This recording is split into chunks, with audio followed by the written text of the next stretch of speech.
ఇప్పుడు మోసగాళ్లకు మోసగాళ్ళు, దొంగలకు దొంగలు, దోపిడీలు చేసే దివానగాళ్ళు. ఈ కాన్సెప్ట్ మీద చిన్నగా ఒక ముచ్చట చెప్పుకుందాం. ఏడికివో మందిని ముంచేటోళ్ళు మోపైతేనే ఉంటారు కదా, చూస్తేనేమో తీయగా మాట్లాడతారు. ఆ టైంకా అసలుకే చేస్తారు వాటికత్తారు. ఆగో అసంటోళ్ళే వీళ్ళు చూడుర్రి. ఇప్పుడు మనం నాగర్ కర్నూలు జిల్లా అచ్చంపేటలున్న ఒక దావకాన్లు ఉన్నాం. అగో పేషెంట్లు ఉన్నారు కదా, అయితే పాపంకి అక్కకు బీమార్ వచ్చింది. ట్రీట్మెంట్ కోసం దావకానకు అత్తే ఇగో ఇప్పుడు పెద్ద రందచ్చి పడ్డది. ఈమె పుస్తల తాడును ఎత్తుకోబోయింది ఒక ఉత్తమ దొంగక్క.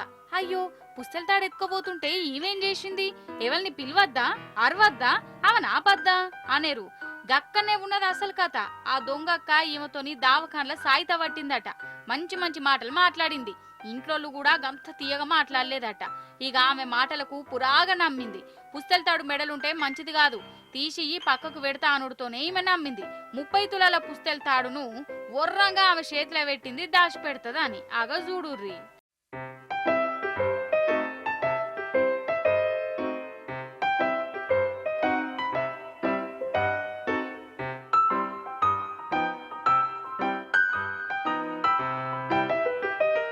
ఆటానికి ఏమైంది, మనిషి మాయం, పుస్తెళ్తాడు మాయం. ఆమె దొంగక్కని అప్పుడు అర్థమైంది. ఇక చూడు ఎట్లున్నదో, మాయలేడి అంటారు చూడు, ఇగో గిట్లనే ఉంటారు కావచ్చు. మంచోళ్ళ లెక్క నటించి నిలువు దోపిడీ చేసిపాయే. పోలీసోళ్ళు సీసీటీవీలు ఆ టీవీలు చూసి దొంగక్కను దొరకబట్టే పని పట్టుకున్నారు. ఇగో గిట్ల మోపైరోళ్ళ మన చుట్టుముట్టు. అసలు ఎవల్ మంచోళ్ళో ఎవల్ కొంప కొలంబస్ చేసేటోళ్ళో ఏం అర్థమైతలేదు. ఇసొంటోళ్ళు చేయబట్టి సాయం చేసేటందుకు ముంగటికి వచ్చిన మంచి మంచోళ్ళ మీద కూడా అనుమాన పడవలసి వస్తుంది. ఏందో ఏమో పో.